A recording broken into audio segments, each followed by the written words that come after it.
out and everything changed, and this was all supposed to be impromptu, trying something new out, but I want to connect with you while I bag and board a ton of comic books. I have a few hundred books to sort, to put away, and I'm always curious how people interact with bagging and boarding and whether or not that works for them. So I thought it'd be kind of fun to do this. I'm currently trying a new setup out. Obviously, as you can see, I'm not usually standing and doing stuff like this. The computer is right next to the screen, so I'm going to check on super chats every few minutes. But I figure what I do is I grab my books and I quickly discuss them as I'm sorting them alphabetically. What you can't see is right below me, I've laid out a blanket so they're not touching the floor, and I'm going to be putting them down alphabetically and then sorting them.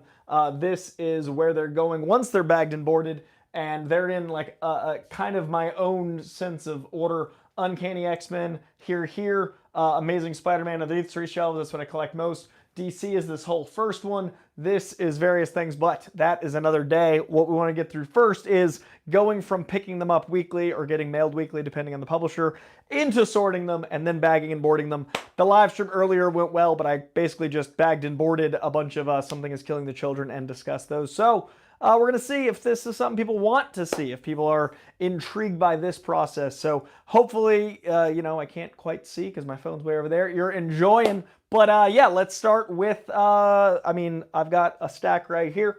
It looks like it's going to be some absolute stuff. And what is right beneath you is all of the books themselves are going to be down below. And we're basically going to rock out with them here.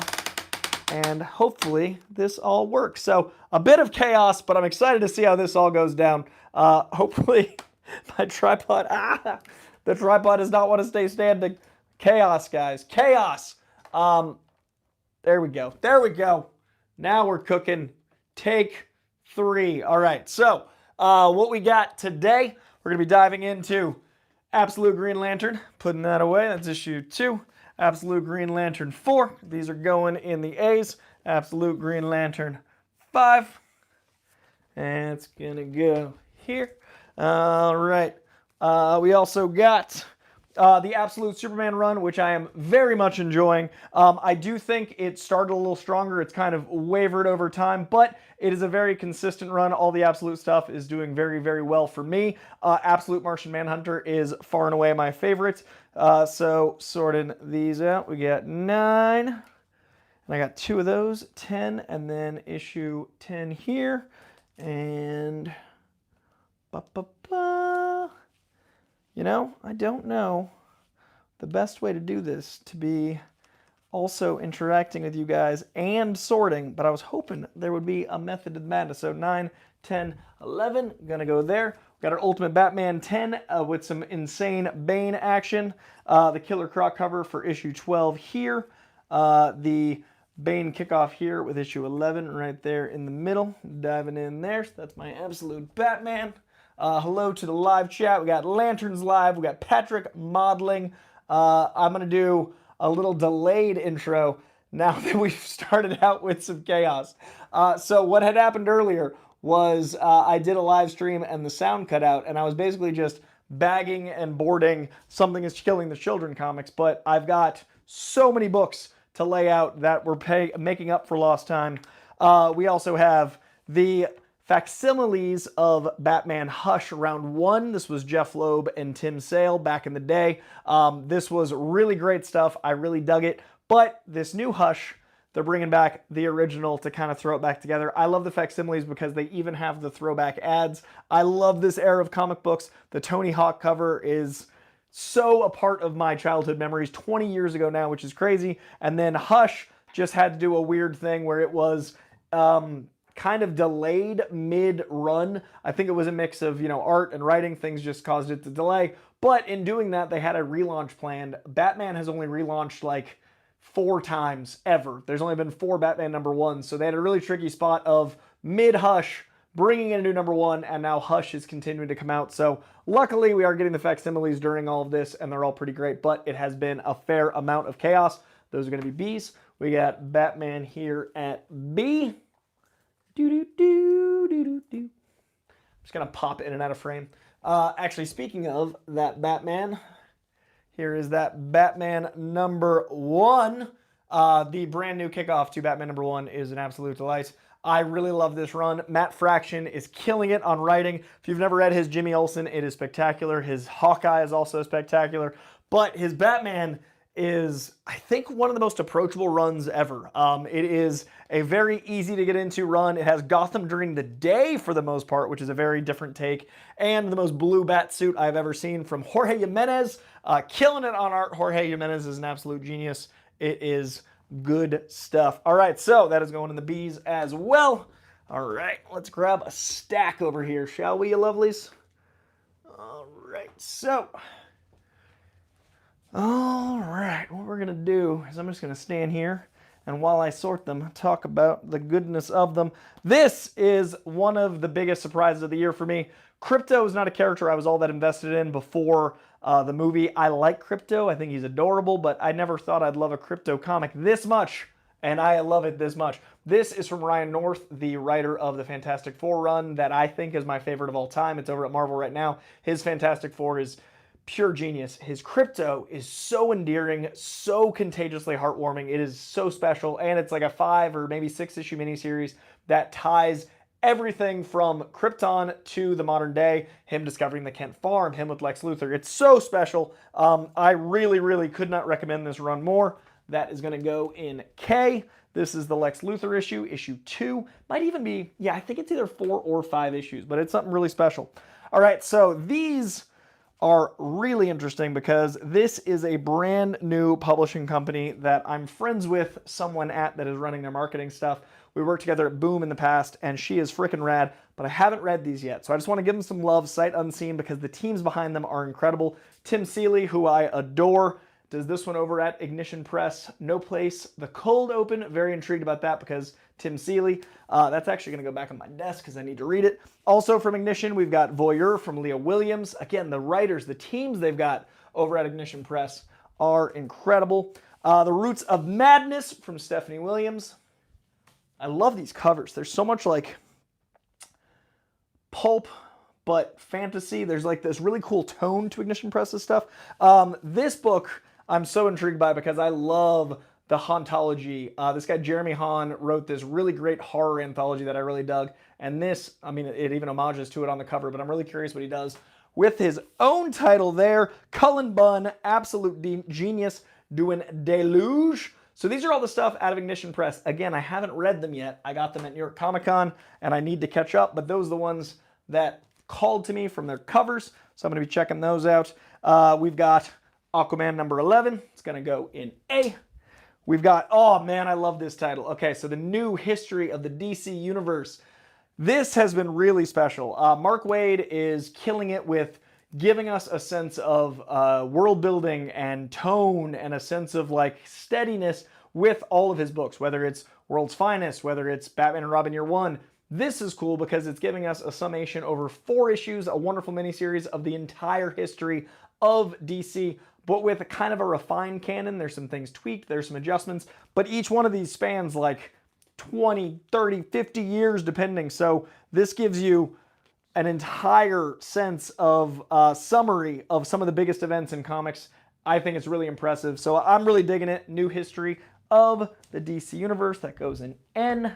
All right, we've got a DCKO tie-in. It's going to be Justice League Unlimited. Another Mark Waid book. Another giant universe-spanning book. Another huge scope of book. This one from Dan Mora, the impossibly talented Dan Mora. All right, that is going to go in J. One of my favorite Justice League runs ever is this current Justice League Unlimited. He is killing it. All right, over to G. We've got Green Lantern. This is the main Green Lantern run. It is the all-in stuff, which is bringing us a lot of approachability, a lot of really good jumping on points, a lot of clean continuity. This, in particular, is a really good Hal Jordan growth arc without feeling like he's regressed. I really like Hal Jordan here. This run also features my favorite Green Lantern, Kyle Rayner. So it's great to see Kyle Rayner in a book again. I'm going to turn this ever so slightly and check on the live chat. Yes, Cosmic Eddie, that is a very Mike Flanagan tone. Love the format. Thank you, Rico Maxo. Love the thumbnail format. I am going to try doing this more. The setup is going to be a little bit more refined each time we do it, but I thought it'd be fun to sort some books with you lovelies, and I did it completely just surprisingly. So I just kind of set up a tripod and a laptop. It'll get better, so I appreciate the thumbnail. I like as well. That's the only thing I put time into scheming. All right, Immortal Legend Batman is doing really well. This is from, the Radiant Black team. Kyle Higgins, that's his name. Kyle Higgins is killing it everywhere, but now he's on Batman as well. This is not quite as much my jam as I hoped, but it is really cool, Blade Runner-esque, futuristic tone. I was hoping it would feel a little bit more like Batman Beyond, and it does in its own way, but it's not quite there for me. I'm having a hard time connecting to the characters all the way, but I'm really glad it exists for all the sci-fi folk that love this genre. All right, this is going to go in I. All right, we are back to DCKO tie-ins. Josh Williamson, man, he is one of those writers. He's killing it on G.I. Joe. He's killing it on Superman. He's killing it like Mark Waid is with the world building. His Superman is working for me in a way that I did not expect. I didn't think you could ever bring Doomsday back in a way that would be different, and yet his Timekeeper character is fascinating. I am really, really digging it. I'm loving what's happening with Superman. Obviously, the art is stunning. Really digging the current run of Superman. That's going to go in S. All right, we are over to Absolute Wonder Woman. Absolute Wonder Woman 13. This is from Kelly Thompson. This is back to the artist that was... Nope, different artist. My apologies, but gorgeous art. This is a new jumping on point of mythology, a new arc for Wonder Woman. I'm so impressed with how consistent Absolute Wonder Woman has been. I'm so impressed with how much the book has stayed mythic in scope, but still be approachable. It hasn't worn out its welcome. This Absolute stuff is here to stay, and I'm super impressed with it. Hey, Absolute. All right, trying to turn this a little more. There we go. Hello. All right, over to D, we got Detective Comics. This is the Tom Taylor, Michael Janin run. Janin is an artist that I have been a huge fan of for a few years now, and he's finally getting his flowers, I think. He reminds me of when, and this is going to sound odd because it's not quite visually that, but there's something in the energy to his work. He reminds me of when John Romita Jr. is taking his time. Really clean lines, really effortless, really wonderful style. I love his color. I mean, he's not the colorist, but I love how the colorist teams up with him. Just really solid stuff all around. And this Detective Comics is a lot of fun. It is playing around with aging and mortality and wealth inequality and all the good Batman stuff, but in new and interesting ways. And I really, really dig it. All right, that is D. Let's go over here. All right, we are now on Green Lantern Dark. This is a really cool 6-issue miniseries that deals with a different Green Lantern. It's a dystopian future. It is kind of post-apocalyptic, but it also reminds me of like ancient witchcraft era because it's set in New England.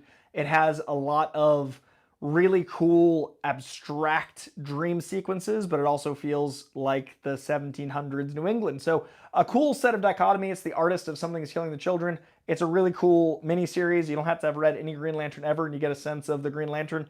I dig it. We've got a facsimile of the first Supergirl. This is worth tens of thousands of dollars if it was the first press. I'm not flippantly tossing this around, but I do love that they even reprint the ads correctly. I really dig all the facsimile stuff that's coming out of DC and Marvel. This first appearance of Supergirl is a delightful reread, and it's a reader copy because it is just a brand new print. Really dig it.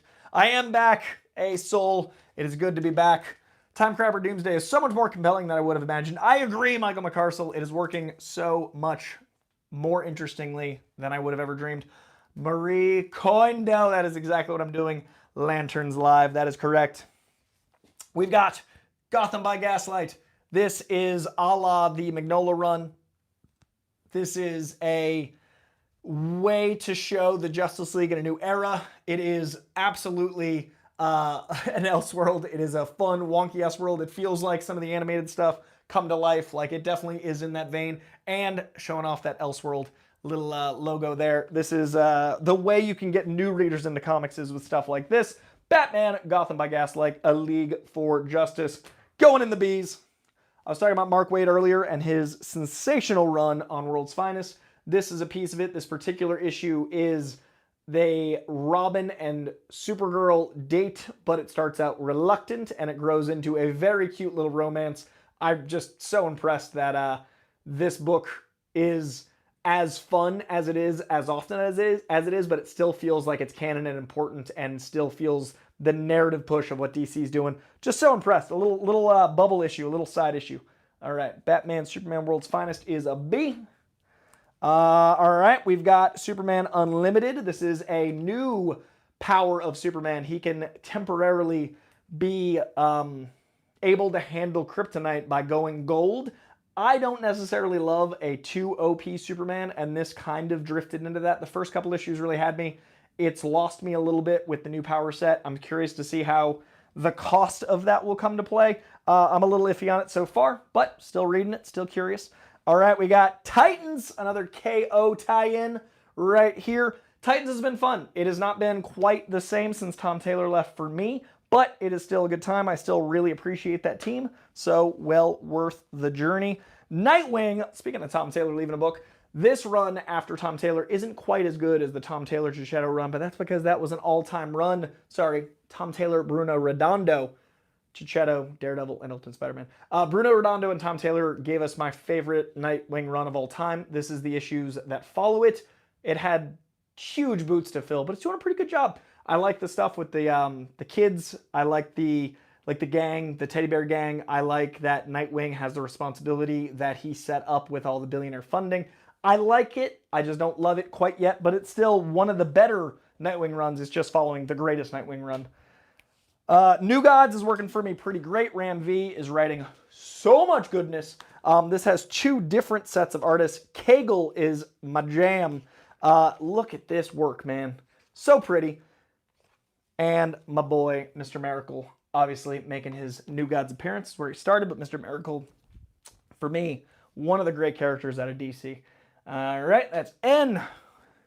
Absolute Flash. I think this is the Absolute book that has the most potential. It is not my favorite. Green Lantern, I think, is most improved. I think Absolute Martian Manhunter is my favorite of all, but it is growing on me, and I'm definitely a Wally West guy. All right. It's weird, like he turns all gold-colored for 199 seconds and invulnerable kryptonite for that long. Yeah, it doesn't, like, explain itself. I don't get it. We'll see. Michael McCarcel, the man I want to see the opinion of with Nightwing, says the current Nightwing run is growing on me. Still not fair that it had to follow the greatest run. You and I see it the exact same, good sir. All right, next stack of books coming back into frame. This is a fascinating format for YouTube. This is so like social media-y, but I really wanted to spend some time with you guys doing this, so we will see how this does in rewatch. All right, we got a new Justice League book. It is called Justice League Red. I like the team assembled. So far, the stakes don't quite feel real yet, but it's doing a really good job elevating to the point of those stakes. Red Tornado is why it's called Justice League Red. I like the AI sentience control commentary, very Vision, but it's working for me for the most part, enough that I'm excited for it every month. That's going to go there. My favorite new Batman book in years is why it's on the cover. Boom. Batman, Dark Patterns. This is a very Fincher-esque Bat book. This is an incredible miniseries. It's only 12 issues. This is the final issue. It is some of the best new villains out of Batman in years. Batman has the best rogues gallery next to Spider-Man. I think they're tied at first. There's two new sets of villains introduced in here, and then one middle arc that uses a classic villain, Ventriloquist. And all of them are like top tier writing. The art is sensational. It is, if you pick up any book for my recommendations this week, check out Dark Patterns. It is so flippin' good. That is a B. Batgirl, B. This is retelling her, not retelling, it's kind of giving us a different context for her origins. It's dealing with her mother, who is, you know, a legend in her own right, but the way that character has been shown is so dismissive, gets a little bit more context. I think it's a great way to continue her origin and to dive deeper into Batgirl. I like it. All right, Green Lantern Corps, more Kyle Rayner. Lots of Green Lantern, but it's always good to see my boy Kyle Rayner in here. All right, it's going to go G. We've got Batman and Static Beyond. Static finally coming back. If you guys watch Static Shock the show, it's so freaking good. A lot of great Static comics. He kind of comes in and out with Milestone and the way, I don't know, legally how the rights work, but we lost Static for a little while. When he comes back, it's usually pretty great. This one ties into Batman Beyond, so I'm very excited to see both Static back and Batman Beyond. Batman Beyond in Justice League Unlimited had a really fun reveal recently. Digging it. All right, let's go in there. Batman and Robin. There's a few Batman and Robin books. This one is Damian Wayne. I like this one because it's very paternal. It's got a lot of really good father-son connections. And at the end of the day, that's a really cool thing to see from Bruce Wayne. So Bruce and Damian book. And here we also have the Clark Kent and Jonathan Kent storyline. So a couple of dads having some dad times in this Batman and Robin 27. Supergirl is probably the book that I'm having the hardest time connecting to. I like Supergirl in the Woman of Tomorrow kind of era. This is a very much a young ages, all ages book. But if you've got a younger, a kid between like 5 and 9, just past like, the 4 kids books, but into the young all ages books, it's definitely in that vein and they'll probably dig it. But it's so far not quite for me, but not everything has to be. JSA Year 1, this is really cool. This brings you some of the classic DC heroes from the Golden Age, like Hourman, and gives them a really fun storyline that doesn't mess with continuity too much because of the way it plays around. Really solid issue. How many have I done? I think I've done like 50 comics speed reviewed. Let's see how many I can keep doing. I put down a bunch of Marvel before I started, and I feel like I'm just giving you guys DC because that is the stack in my hand, and I apologize if you're waiting for Marvel stuff. It's coming, but there was a lot on the floor already. All right, next up, we've got Harley and Ivy, The Life and Crimes. A really fun play on Life and Times of Harley and Ivy, and it is a really approachable single issue. If you like these characters but don't want to read a whole run, this is a great place to start and see if you want to keep reading comics. It's cute, it's adorable. Erica Henderson wrote and drew the book, and it's pretty darling. So if you're a Harley or Ivy fan, this is a great way to get into the pair of them. Oh, this book is delightful. This is Night Fight #1. This is Batman v. Robins. And by the end of it, Batman v. Batman in a really fun way. It's got some cool time travel elements. It's got some great... How do I not spoil anything? It's a really cool book if you like Robin and Bat Family, as well as you like alternate takes on Batman, and the art is stunning. I'm going to try to not spoil anything. It is Dan Mora and Josh Williamson. Josh Williamson, who I was just praising earlier, but also Dan Mora art. Good God, so pretty.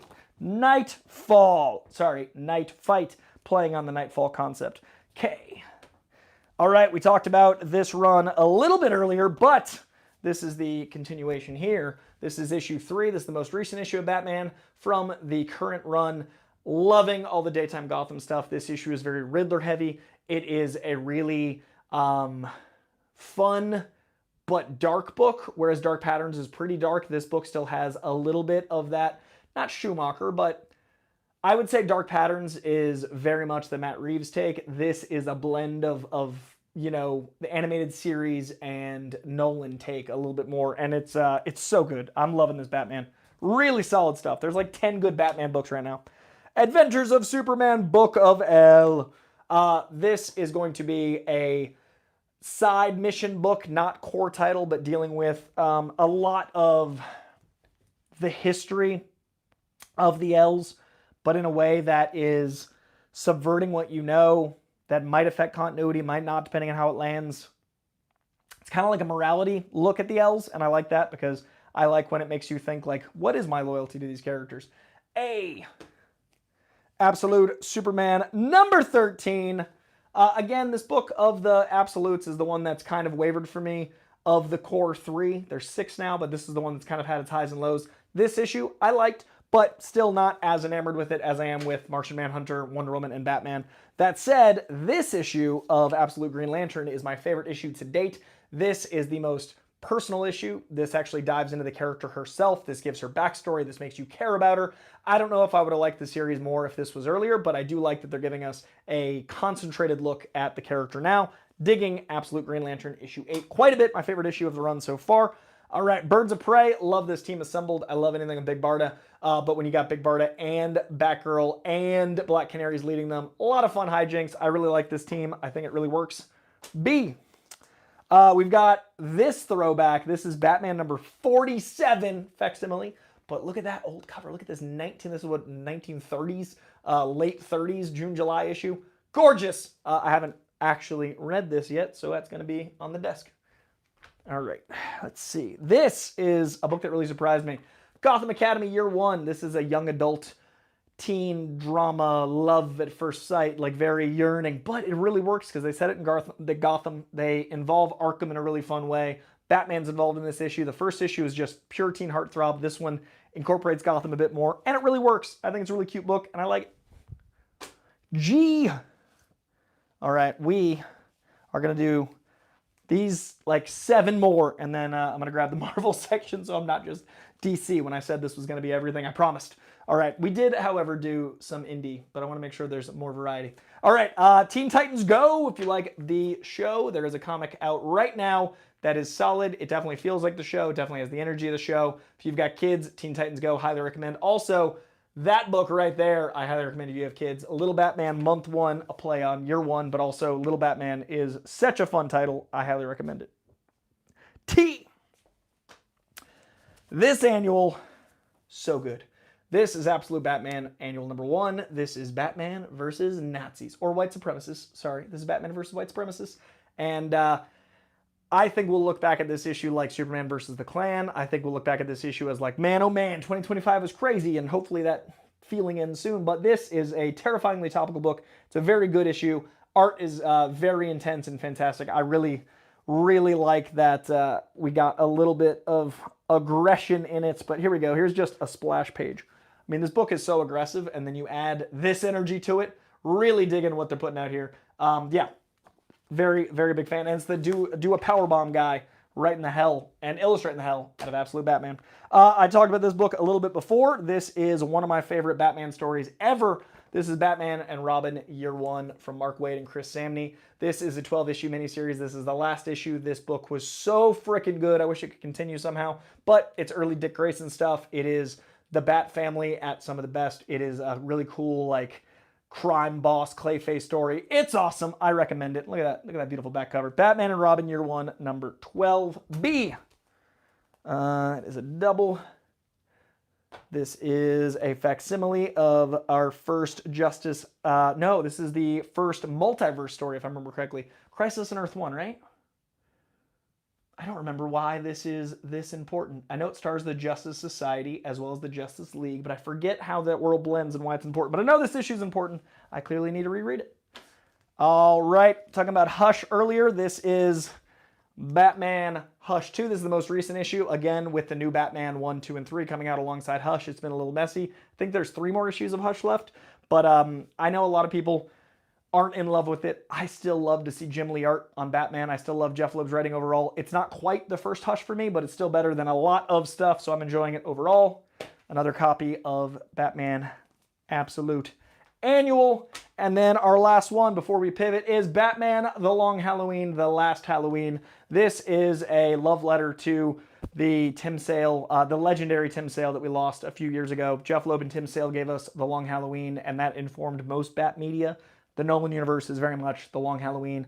This is a sequel to that was mapped out by the two of them, that different artists jumped on to pay homage to Tim Sale. Really wonderful stuff. And this is issue 10 of 10, the final issue of that run. Batman Long Halloween is B. All right, we have sorted a lot of DC stuff. I'm going to grab some other comics.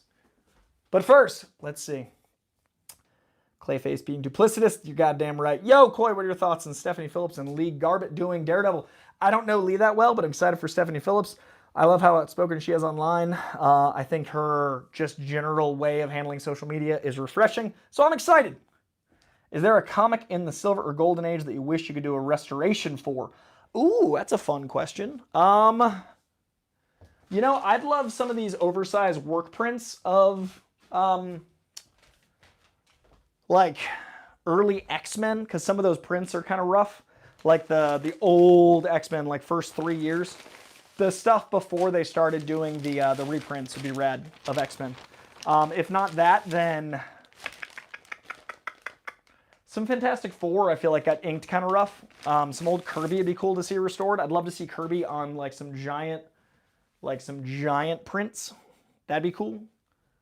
Kirby and Ditko reprinted would mean a lot to me because I'm a big X-Men and the Spidey guy. All right. And Fantastic Four, clearly. Let's see what we got here, you lovelies. All right. F. Friendly Neighborhood Spider-Man. No, it's Y. Your Friendly Neighborhood Spider-Man. This was a free issue that came out on Halloween. Trick or Read. This book is delightful because the show is delightful. This ties into the continuity of the most slept-on show, I think, on the MCU pantheon. It's MCU adjacent. It is great. I think it captures the heart and soul of Spider-Man in a really unique way, and I think the overall tone and feel of the book is Silver Age Spidey for the modern day. I really like it. Boom. X-Men 97 also got a Trick or Read. This is a tie-in to the X-Men 97 show, obviously, but also is a way for you to get into that continuity in the form of comics. I think comics like these two are really important. If you discover the characters through that medium, it's a cool way to find yourself over to the medium from whence they came. Last of the Trick or Reads I picked up, I have this issue in its first printing, but I don't like to touch it because it is the first printing and it means a lot to me. So now I can read the Michelini era Venom #1 again. The chromium cover of this is gorgeous. That's one I have somewhere in here. This I'm excited to read for funsies because I love Venom. All right, let's dive into Ultimates. This is such an incredible book. I honestly think that out of the Ultimate Universe, I love Ultimate Spider-Man the most. I think Ultimates is the most impactful. I think this says a lot about today. I think this says a lot about 2025, making the Avengers into outlaws is a word I think I can say on YouTube. Them going against the government and the grain to do what they think is right is really refreshing to see, and I dig this title quite a bit. Ultimate Spider-Man Incursion, starting the big Ultimate event that's going to end the Ultimate series. These two issues didn't quite hit as much as I wanted them to, but I think they've got some really special moments, and I think they're going to be very important overall. Ultimate Spider-Man 22. Ultimate Spider-Man made the cover of this thumbnail. This is the issue after the issue in this thumbnail. There's only 2 issues left of Ultimate Spidey. I'm so bummed about that. They are very dialogue heavy. They are very character heavy, but I like that because I love the characters in Spider-Man, and I feel like we're finally getting some time with them. Spider-Man himself, Peter Parker, comes back. People are excited, but we've only got 2 left. How will it end in 2 issues? We will find out. We did Absolute Wonder Woman already, but I got another copy right here of the most recent issue. Oh, this is Ultimate Wolverine. I personally am having a hard time connecting to the Ultimate X-Men stuff. I think Peach Momoko is very talented. It's nothing against Peach Momoko. It's not how I see the characters. This is a bit closer, but this is a very dark, nihilistic, angry book. So it's not a fun read, but it's a good read. This is going to give you your Gambit, your Colossus, obviously your Wolverine, but he's the Winter Soldier here, so it's a very different take, and it's really fun to see an alt of Wolverine. All right, Absolute Evil #1, giving us the first Absolute Lex Luthor, giving us a sense of where we're going with the entire Absolute Universe. Really fun to have this be not mandatory reading, but fun supplemental reading, and it's solid Absolute A. Deadpool and Wolverine #10. This is a title I didn't know if I'd like or not, but luckily the writing is from Benjamin Percy. Yes, Benjamin Percy is writing this, and he gets these characters. He's been writing Punisher. He's been writing Ghost Rider. He's been writing Wolverine. He gets the gritty, smelly bar characters, but luckily he also gets Deadpool, so the little crossover has been really solid, and the art's good too. D. Amazing Spider-Man. This book's tricky because Amazing Spider-Man is all of this. Boop, boop, boop. Like we're talking, I got Amazings for days. These are like, it's my guy. I've made a horrible mistake. Now I need to put these away. Amazing Spider-Man from like the 60s to now is the collection that I like. It's how I got started. Unfortunately, the last like 4 or 5 years, I have not been vibing with Amazing Spider-Man as much, unfortunately. And that's been hard to collect because I'm just throwing money at a title that I don't think is the character. That said, Joe Kelly just got on a couple years ago, and he's been putting together the pieces after the last run. I think he's been on it for like a year, maybe a year and a half. It is better, but I see it getting better and better, so I have a lot of hope, and I hope it continues to improve. McGinnis and art is also delightful. Hey. We got Absolute Batman #13. Look at that Catwoman cover. I've talked enough about Absolute Batman, but this book is just brutal and awesome and intense. Feels like 90s Image, but with Batman. Scott Snyder killing it. Absolute Superman. Ra's al Ghul. I don't know if it works for me, but I'm going to keep trying. Amazing Spider-Man. I don't love the space stuff. Spider-Man is very terrestrial to me. He's a friendly neighborhood guy, but Joe Kelly makes him at least fun. Amazing Spider-Man A. And Batman number 2. I've talked a lot about this run, but I could not encourage it more. Those are some comics, you lovelies. Let's see. Camp is top 5 writers right now. Ultimates, absolute, and assorted crisis events. Dude is on another level. I agree. The show is so good. I'm with you there. I like both X-Men and Your Friendly Neighborhood Spider-Man. Nice choices. I appreciate that. Cosmic Eddie. All right. Let's see. How long have we been going? I don't know how many more we're going to do. It's been 35 minutes. Let's do an hour. Let's do an hour. All right. Bringing in more. Comics. Yeah. All right. Let's see. This is gonna be DC heavy. Let's do a couple not DC before we get back to DC, because I want to make sure I do all the things I said in the thumbnail. I'm a man of honor, man of my word. Let's see. Oh, these are cool variants. Those are DC, but they are variants. They're cool. Let's grab some of these. All right. What an interesting viewing experience this must be. People to just pop in. Also, let's take a second to do a bagging and boarding. Let's do a bag and boarding. Let's just do a couple and show the people. Because in my opinion, there are 2 methods to bag and board, and I said we'd bag and board in here. So let's do a couple. Because I feel like some people, comics are a little intimidating at times with the actual upkeep. So let us bag and board Amazing Spider-Man, because that is right here in front of me. All right, so way I see it, there's 2 methods to bag and board your books. Method 1, where did I put things? Okay. All right, method 1, you go ahead and pair the board to your comic. I use Silver Age bags and boards because I like my comics having a little bit of room, and because I have tons of Silver Age comics and I want them all to be the same flush level. I don't know if that's OCD or not, but it's important to me. So I like Silver Age. So method 1, put the board on the back of the comic, line it all up, tuck in your book, boo-doo-doo, doo-doo-doo. And then you've got a bagged and boarded Amazing Spider-Man number 13. Now it is preserved. Now it is harder to get messed up. You got a little protection there, and the book will stay in higher quality and easier to keep valuable over time. Put that there so I can put it away in there. And then the other method is you pre-bag and board, like say a little of this, no comic involved. Usually you're not standing on camera, so it's a little easier. But I personally do. The shiny side is a little less friction, a little less grit, a little less rub in your comic. That is going to face the back of your comic, and then I go with the flap to the front of the book. So, boop. So this goes in here, and then whee! It's like the nerdiest version of sex ed. All right, so then you've got your comic bagged and boarded like so, and then you grab your Absolute Superman number 12, and then you just got it right in there, and you carefully put the book in. And again, you got a little bit of room around the edges, and now you've got a bagged and boarded comic that you can keep in good condition. So that is how I bag and board comics. I also, personally, I like to tape the top of it so it is sealed, and that way when I put it away, it is enclosed. So I kind of use that as a marker of if I've read it. So this I have read. So you got that little flap up top, whoop, and you fold that down, little piece of tape in the back, and that seals it up. Now, bagged and boarded comic. Boom, boom.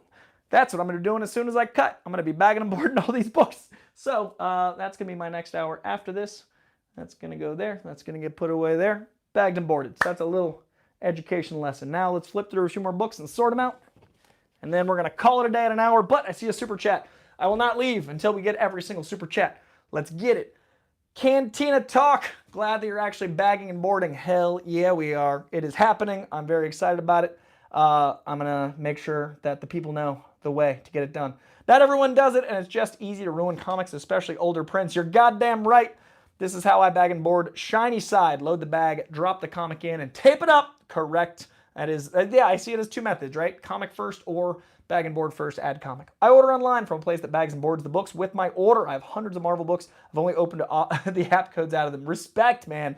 Douglas McKinney doing the work, doing the collection. I tend to do board first because my shop pre-tapes floppies on the shelf. The stuff in my box isn't bagged, so I can at least bag, board, and tape them myself. That is interesting, Michael McCarson. I really like bags with the tape strip on the bag, not the flap. I have some that have the tape on the flap, but I don't have any in front of me. But yes, I like when they have that adhesive on the back too, but I always keep tape on my bookshelf for when they don't. All right, we got, if I've already talked about the book, I'm just gonna show you the cover and then move along so you can see some new stuff. Got another issue of Superman there. I believe it is 27. Superman 27 is, of course, an S. We've got Superman Unlimited #2. That is an S. Supergirl. Oh, this must be a section of S's. So I pre-sorted these already, I guess. These are all S's because there's Superman, Sonic the Hedgehog, another issue of Sonic. We got a Secret 6. We got another Superman Unlimited. And then we haven't talked about this yet, so we gotta X-Men. So Jed MacKay is writing X-Men. He has written some of my favorite Black Cat stuff ever. He is killing it on X-Men. There's two teams of X-Men right now. There's the X-Men title, which is going to be a little bit more military. It's going to have kind of a more aggressive tone towards like humanity. It's Cyclops, it's Quentin Quire, it's Juggernaut, etc. Then you've got the more occult supernatural side, which is the Uncanny X-Men, and that is led by Rogue. Gambit's in there, Wolverine's over there. So two really solid X-Men books. This is X-Men. Deadpool and Wolverine, we already talked about. Issue is D. We got Ultimate Spider-Man #20. We talked about Ultimate Spidey. Mr. Terrific Year 1. Highly recommend if you enjoyed Eddie Gathegi's take on Mr. Terrific in Superman, you check out the ongoing right now, Mr. Terrific Year 1. This is a really fun way to discover the character. It's a kind of retelling of his origin, but continuing just past that. My mom actually had never been in a comic store without me. She'd been with me plenty of times, but never gone out on her own to the comic store. She had a pull list for 6 months to get this book at the local comic store in Georgia. Kapow Comics. Shout out to Kapow Comics for taking care of my ma. But she just got all six issues of Year 1, and she's going to read them all together, which is very cute. My mom's going to a comic store. A lot of love to Kapow for taking care of my mom. And Mr. Terrific, that is issue 2. There are 3 of these. I showed this off on the stream earlier that died, but this was I think this was the New York one. There was a San Diego one and a New York one. Same cover, just updated print of DC High Volume Batman, which is the show I host over at DC's YouTube. It's an official DC show. They turn the coolest, like, how do I even describe this?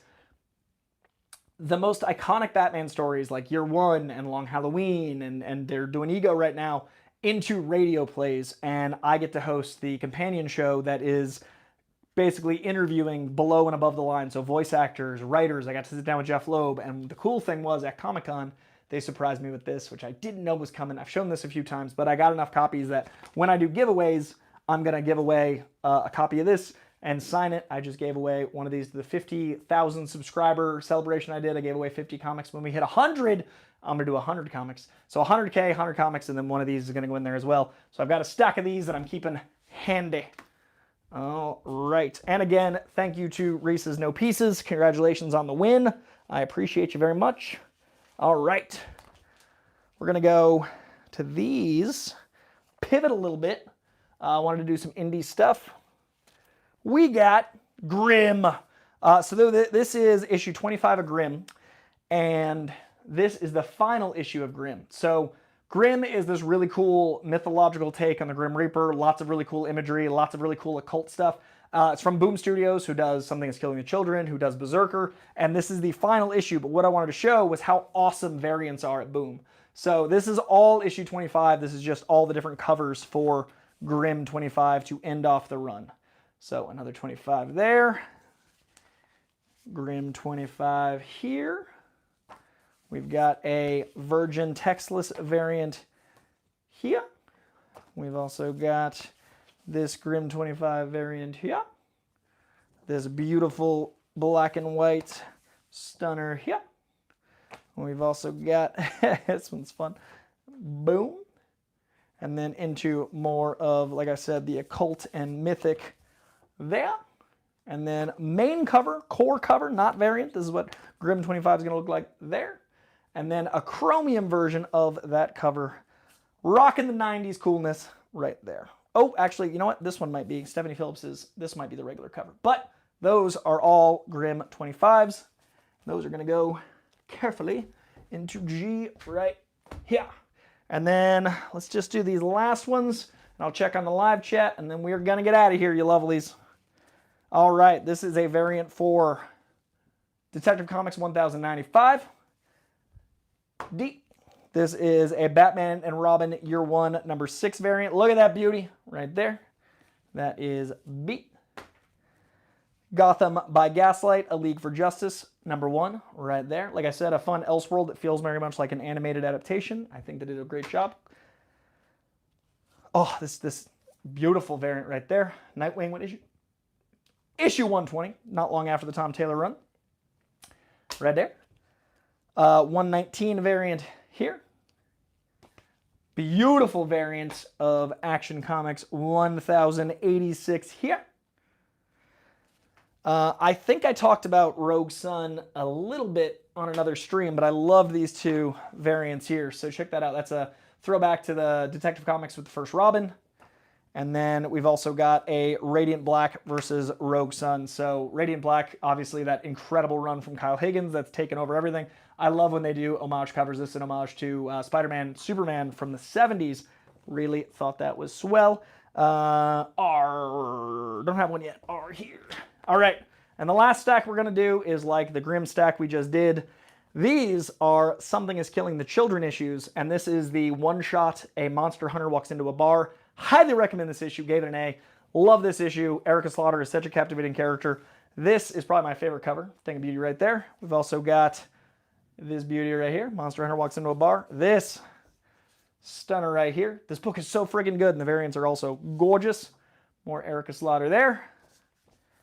Full color version here. And finally there. And the main cover here. James Tynion killing it everywhere he goes. And Werther Dell'Edera.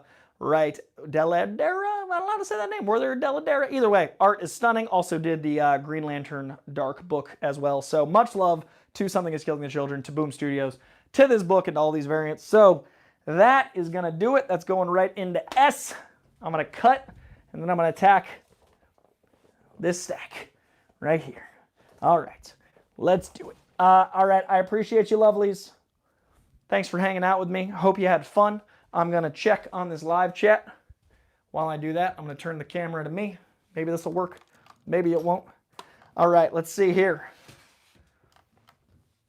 Never been a variant cover lover myself. I love me a variant. I'm a fan. I'm not a completionist, but I dig it.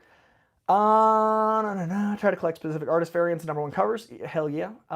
Whenever I get money up again, I definitely got to grab that Nightwing run. Get after it. Bit behind the stream, so I got to the part where you mentioned Batman and Robin Year 1. Likelihood it gets a DC high volume rendition is perfect for it. I would personally love that. I'm going to nudge. Wow, it's insane how many comics come out every year, and yet I still can be shocked by artwork. Grimm. Love to hear that. Variant covers make for artists, but I don't typically buy them myself. Yeah, I respect that, Doug. All right, that is going to do it, you lovelies. Doug, I'm going to end on this one. Coy, when you do comics and coffee and comics, caffeinated comics, whatever I end up calling it, but it's going to be something coffee and comic related. Whenever I do that, he says, do not spill on the comics, and I'll be very careful not to. This has been a whirlwind, you lovelies. This has probably been very erratic for people watching it on YouTube. I'm so sorry.